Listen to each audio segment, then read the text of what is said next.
आज आपण पर्सेंटेजवर बघणार आहोत. पर्सेंटेज म्हणजे शेकडा. शेकडा म्हणजे काय असतं?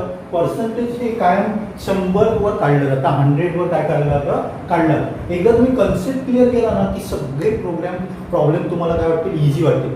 आपण काय करूया, पहिल्या लेक्चरमध्ये सगळे कन्सेप्ट याच्या पर्सेंटेजचे काय करूया? क्लिअर करूया. तर जनरली आपण केव्हा तरी म्हणतो बघा की काय म्हणतो की 20%. 20% म्हणजे का? तर 100 रुपये आपण कन्सिडर केले आणि त्याच्यामध्ये जर 20% आपण म्हणत असो तर 100 वर आपण काय करतो? 20 कन्सिडर करत असतो. लक्षात आहे? 20% म्हणजे 100 वर काय असणार आहे? 20. समजा एखादा आपण 200 कन्सिडर केलं, 200चं 20% म्हणजे काय होणार आहे? तर डबल होणार, 40 होणार. 300 कन्सिडर केलं काय होणार? सांगा 60 होणार. आणि 100 वर 100 वर किती? 20. मग दुसऱ्या 100 वर 20 असणार म्हणजे 40 झाले. आणि 100 घेतले 20 झाले म्हणजे काय झाले? 60 झाले. म्हणजे हे जर तुम्ही लक्षात ठेवलं तर डेफिनेटली तुम्हाला काय होणार सांगा? परफेक्ट तुम्हाला समजणार आहे. आता समजा आपण एक उदाहरण घेऊया 20% किंवा कुठलंही घेऊया. 500 रुपयाची एखादी वस्तू आहे, ती 10% वाढली समजा, तर त्याची व्हॅल्यू किती होणार आहे? किंमत किती होणार आहे? हां, तर जनरली काय होते? 100 रुपयाची वस्तू 10% वाढली म्हणजे त्याची किंमत किती आली सांगा? 110 झाली. लक्षात आहे? तसंच 100ची 10% वाढली. 10% म्हणजे ह्याच्यामध्ये 100 किती आहे सांगा? 5 आहे. म्हणजे किती वाढणार ॲक्च्युली? तोंडी पण घालू शकता बघा तुम्ही. काय वाढणार आहे? 50 रुपये वाढणार आहे. म्हणजे त्याची किंमत काय होणार? 50 होणार आहे. मग आपण ती काय करूया? कशी काढायची ती पण बघूया. Easy better. म्हणजे मी तुम्हाला बघा डिस्काउंट काढताना एक गोल्डन फॉर्म्युला काढायला सांगितलेला, तोच आपण इथे वापरू शकतो. 100 रुपयाची वस्तू 10% वाढली तर 500 ची वस्तू कितीने वाढणार? हा गोल्डन फॉर्म्युला.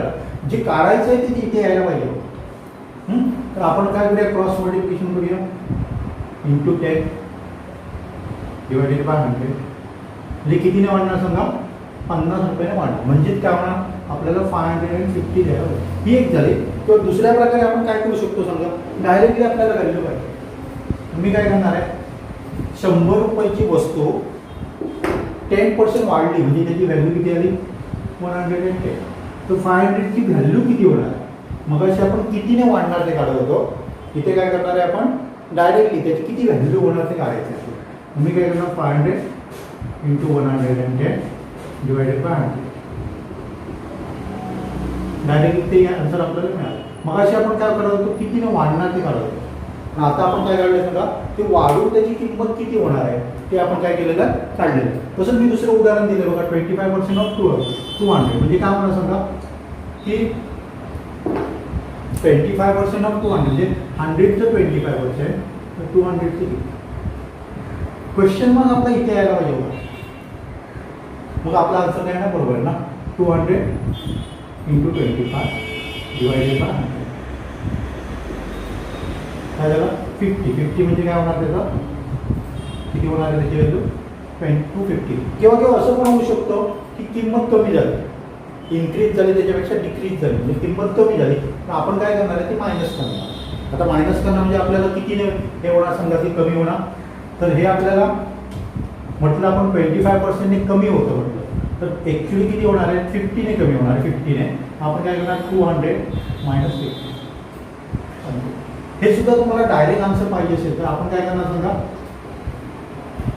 कमी झाली म्हणजे 100 रुपये होतील, ते 25% कमी आले म्हणजे त्याची किंमत किती आली सांगा? 75 रुपये. आणि जेव्हा 200 असेल तेव्हा किती असणार? तर मी काय करणार? 200 इंटू 75 क्रॉस मल्टिप्लिकेशन. आपल्याला तेच आन्सर आहे. मग अशा आपल्याला ॲड करत होतो पण इथे आपल्याला ॲड करायची गरज नाही. हा जो गोल्डन फॉर्म्युला आहे बघा, क्वेश्चन मग काय इथे यायला पाहिजे त्याप्रमाणे आपण काय करायचं? हे सगळं आहे. आपण क्वेश्चन आणि घेणार आहोत त्याच्यावर, त्यामुळे हा गोल्डन फॉर्म्युला पण तुम्हाला काय होणार आहे? परफेक्ट समजणार आहे. तर आपण आणि थोडे एक्झाम्पल त्याच्या वेगळी घेऊया. तर 1/4% म्हणजे किती? हे आपल्याला डेसिमल पॉईंट वगैरे घालून काढायचं. तर आपल्याला माहिती आहे की 1/4 म्हणजे किती सांगा? 1/4 म्हणजे किती आलं? आपल्याला 1/4 म्हणतो आपण. हा 1 हे म्हणजे काय म्हणतो? त्याला हाफ म्हणतो. त्याला 1/4 म्हणतो, त्याला आपण काय म्हणतो 3/4 म्हणतो, बरोबर आहे ना. हां, तर 1/4 आपण असं लिहितो 0.25. 1/4 म्हणजे काय लिहितो आपण 0.25. म्हणजे जर आपण एक संपूर्ण भाग घेतला आणि त्याचे जर भाग पाडले तर त्याच्यातला एक भाग पैकी 0.25 भाग आपण हा घेतो. लक्षात येतं. आता आपल्याला त्याला पर्सेंटेज करायचं असेल तर जनरली काय करतो आपण, तर डिवायडेड बाय 100 करा. म्हणजे आपल्याला किती एक मिळणार बघा, 2 झिरो वाढणार, इथे आपल्याला 2 झिरो वाढणार. म्हणजे आपण याच्यामध्ये लिहिलं, डेसिमल पॉईंटमध्ये लिहिलं 1.1/4% म्हणजे 0.0025. लक्षात आहे. म्हणजे तुम्हाला जर सांगितलं की 1/4% ऑफ 200 हे जर तुम्हाला सांगितलं तर तुम्ही डायरेक्टली काय करू शकता, 200 इंटू हे केलं तरी चालेल. तुमचं काय होणार आहे, आन्सर डेफिनेटली येणार. म्हणजे आपल्याला हे सगळं बघा लक्षात ठेवा किंवा बाहेर म्हणण्यापेक्षा एकदम इझी आहे बघा. दुसरं आपलं काय होतं, समजा 1/2 आपण म्हटलं तर हाफ आपलं पर्सेंटेज म्हणजे काय असणार आहे सांगा. हाफ म्हणजे आपण 0.50 लिहितो डिवायडेड बाय 100.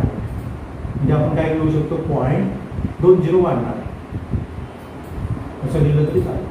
1/4 आपण बघितलं. 3/4 म्हणजे आपलं काय असतं सांगा 75. म्हणजे आपण काय करतो 0.75 लिहितो. म्हणजे आपण पर्सेंटेजमध्ये आपण डिवायडेड बाय 100 केलं तर आपल्याला काय मिळणार सांगा 0.007. म्हणजे इझिली आपण काय करू शकतो याच्यामध्ये हे करू शकतो. हे मी तुम्हाला सांगितलं बघा 1/4, 1/2, 3/4 वगैरे सांगितलेलं आहे. तर तसंच समजा आपल्याला 2.5% म्हणजे किती ते काढायचं, तर आणि पण आपण दुसरी मेथड वापरू शकतो बघा. 2.5% हे आपल्याला काढायचं. तर हाफ म्हणजे 0.25 आपला 0.50 आपल्याला माहिती आहे. हा आपण काय लिहिणार समजा 2.50 डिवायडेड बाय 100. म्हणजे आपलं काय बघा 2 पॉईंट वाढणार इथे, हा एक आणि हा एक, म्हणजे एक वाढणार 250. पाहिजे तर हे कन्फ्यूज होत असाल तर काय करा, असं करा 100 2 आहे आणि 100 1 2 3 4 1 2 3 4. लक्षात आहे 1 2 3 4. म्हणजे अशा प्रकारे तुम्ही काय करू शकता, पर्सेंटेज इझिली काढू. म्हणजे पर्सेंटेज दिला आणि तुम्हाला अशा डेसिमल पॉईंटमध्ये सांगितलं तर अशा प्रकारे तुम्ही काढू शकता. आता दुसरा आहे तो बघा 7.34% म्हणजे किती. तर आपण हे कसं देऊ शकतो बघा, 3/4 म्हणजे आपण बघितलं मग अशी 75 हे पूर्ण आहे बघा, आणि हा आपला काय ना 0.75 डिवायडेड बाय 100 म्हणजे आपलं काय म्हणतात 2 पॉईंट इथे वाढणार. अशा प्रकारे तुम्ही काय करू शकता, इझिली काढू शकता. त्याच्यावर खूप प्रॅक्टिस करा बघा. परीक्षेमध्ये तुम्हाला स्कॉलरशिपच्या परीक्षेमध्ये जर हे काढायचं असेल तर तुम्हाला तोंडी करता यायला पाहिजे, काही कॅल्क्युलेशन न करता. आता पुढचा प्रॉब्लेम आहे तो बघा 25% ऑफ 50. हे तुम्ही कॅल्क्युलेट करत बसायचं नाही आहे. तर 50चं आपण 50% केलं तर आपल्याला 25 मिळतं. हाफ केलं, त्याचं हाफ केलं तर मला किती मिळणार सांगा 12.5 मिळणार. म्हणजे 50चे आपण काय केले 4 भाग केले तर आपल्याला आन्सर काय मिळतं सांगा 12.5 मिळतं. 25% म्हणजे 1/4. 1/4 म्हणजे आपण काय करतो 50ला डिवायडेड बाय 4 करतो. आता 50% ऑफ 25 50% म्हणजे काय असणार आहे, हाफ असणार आहे. मग आपण काय करणार 25चा हाफ म्हणजे आपल्याला काय मिळतं 12.5. हे आपण तोंडी करू शकतो बघा. हां, मग वर पण मला काय मिळालं 12.5 मिळालं डिवायडेड बाय 12.5 काय मिळणार आन्सर 1 असं मिळणार. समजलं तुम्हाला. जे कुठलंही आपल्याला पर्सेंटेज दिलं असेल ना तर ह्याच्यामध्ये दिलं समजा 25%, 50%, 3/4 तर ते आपल्याला तोंडी काढायला पण करू शकता, तुम्ही करू शकता. कारण 25% म्हणजे काय 1/4 आणि 1/4 म्हणजे 50चं 1/4 करायचं आणि 50% म्हणजे हाफ. हाफ म्हणजे याचं काय करायचं 25चं हाफ करायचं. क्लिअर. तर आता आपण काय बघणार आहोत, तर एक आपल्याला प्रॉब्लेम दिला 20% ऑफ ए म्हणजे एचं 20% इक्वल टू 40. तर एची किंमत काढायला सांगतो. म्हणजे एचं जर आपण 25% काढलं तर काय मिळतं आपल्याला 40 मिळतं. मग असं मी गोल्डन फॉर्म्युला आहे ना तो वापरणार आहे. एचं 20% म्हणजे 40 मिळते आपल्याला. आता आपल्याला काय मिळेल सांगा, हे मिळते सांगा 100चं 20%, 100वर किती 20, तर एचं आपल्याला किती मिनिट आहे 40 मिनिट. म्हणजे आपल्याला काय दिले सांगा, आता मी उलट लिहिले बघा, मगाशी काय मिळतो 100चं 20, कारण मगाशी ही व्हॅल्यू आपल्याकडे होती, आता ही व्हॅल्यू आपल्याला काढायची आहे. आणि मी तुम्हाला म्हटलं की आपल्याला कायमस्वरूपी जे काढायचे आहे ते इथे यायला पाहिजे, तर आपलं एकदम इझिली होऊ शकेल. बघा 100चं 20, एचं 40, 100वर जर 20% तर एवर किती मिळणार आपल्याला 40 मिळणार. मग एची व्हॅल्यू आपण काढू शकतो बघा, 100 × 40 / 20 म्हणजे किती होणार बघा 200.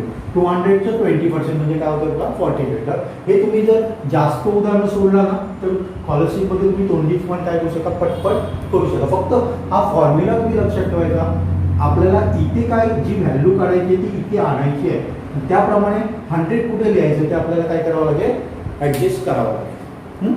तर नेक्स्ट आपण बघूया,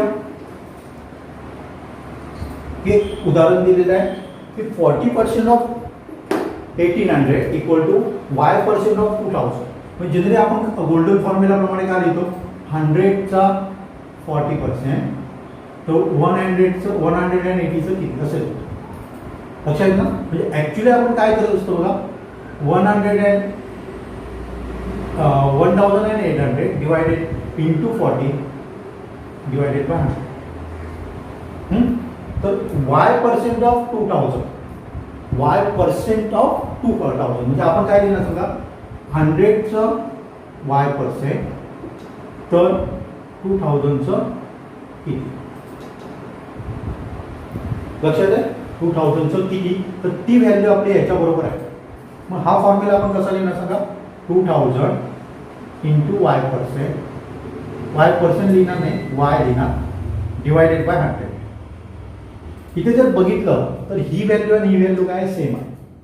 त्यामुळे जर असं तुम्हाला दिलेलं असेल तर तुम्ही काय करणार आहे सांगा, की डायरेक्टली तुम्ही काय करणार, 1800 × 40 इक्वल टू 2000 × 1. कारण हे 100 आणि 100 यायची गरज नाही, हे 100 आणि 100 काय होणार आहे, कॅन्सल होणार आहे. हे दोघांचं तुम्हाला असं सांगितलं तर डायरेक्टली लिहायचं 40% ऑफ 800 y% ऑफ 2000. मग आपल्याला डायरेक्टली काय मिळणार, हे कॅल्क्युलेट काय करायचं बघ, हे जे मी दाखवलं ना ते करायची गरजच नाही आहे. तुम्ही काय लिहिला, डायरेक्टली हे इंटू ए इक्वल टू हे इंटू ए लिहिला. त्यामुळे काय होणार सांगा 40. आता वायची व्हॅल्यू काढायची आपल्याला, त्यामुळे 2000 मी या साईडला आणतो, 1 2 3 1 2 3 म्हणजे किती होतं 1872, 72% ऑफ 2000. 1872 आणि 72 नाही चुकलं माझं, हां इथे सॉरी इथे मी चुकवलं थोडं, 2 1 जा 2 2 2 जा 18 2 जा 36 म्हणजे 36% ऑफ 2000. इथे येतं आन्सर 72 आहे. आणि 14% ऑफ 1800 म्हणजे सुद्धा काय तर 70. म्हणजे आपलं काय झालं बघा, दोन्ही काय बरोबर आहे. म्हणजे अशा प्रकारे तुम्ही खूप उदाहरणं आपण सोडूया, जेणेकरून हे तुमचं काय होणार आहे, परफेक्ट होणार आहे. फक्त एक गोल्डन फॉर्म्युला मी तुम्हाला देतोय, तो काय करायचा आहे लक्षात ठेवायचा. जो मी सांगतोय ना, क्वेश्चन मग कुठे यायला पाहिजे, हे जर तुम्ही बरोबर दिलं तर डेफिनेटली तुम्ही काय करू शकता, सगळे क्वेश्चन सोडू शकता.